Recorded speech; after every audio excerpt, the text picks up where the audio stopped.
Hi, and welcome to another Ask Eden. Well, for better or worse, the 2016 presidential election is finally behind us. On November 8th, 2016, Donald J. Trump was elected President of the United States. Some of us voted for Trump and some of us didn't. But this year's presidential election left many Americans traumatized, disgusted, fearful, and embarrassed. And now that Donald J. Trump is President-elect of the United States, many groups, including Muslims, immigrants, Latinos, African Americans, people with disabilities, women, are afraid for their safety and their future. The 2016 election has unleashed a wave of strong, difficult emotions, especially among those on the losing side. Many of them have taken to the streets in an outpouring of grief and rage at the result. The 24 hours news cycle isn't helping. Non-stop streams of tweets and status updates may only entrench those feelings. So what can you do if you're feeling overwhelmed? Many of the practical steps you can take are commonsensical.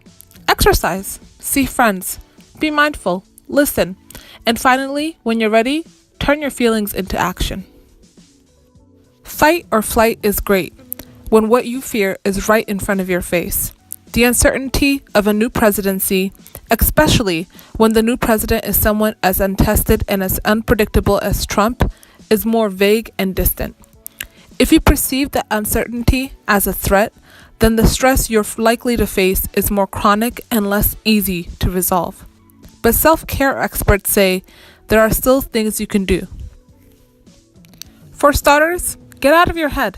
If you're experiencing hopelessness, shock, or grief, get out of the house. Go for a walk. Hang out with people you love. Sleep. And pause, if you can, to take stock of something good, something you are grateful for. Doing so will ground you outside the overwhelmingness of what you are feeling. People need one of two things when something devastating happens, either empathy or action. The key is to be patient with yourself and with those around you. Secondly, get off social media. Being with people in times of stress can have a profound physiological effect, such as regulating your breathing and heart rate. This can be incredibly helpful if you're around people you love and trust, but being around people who don't respect you can wreak havoc. That's what makes social media so fraught, especially at such a contentious time. Take a break from it. And such a break doesn't need to be from all digital communication. Seek solace in text chains, email threads, where you can express yourself freely with people you trust. And last but not least, listen. Actually listen. If you can't bring yourself to leave social media, then at least try to be respectful. Don't try to police people's reactions in Facebook comments.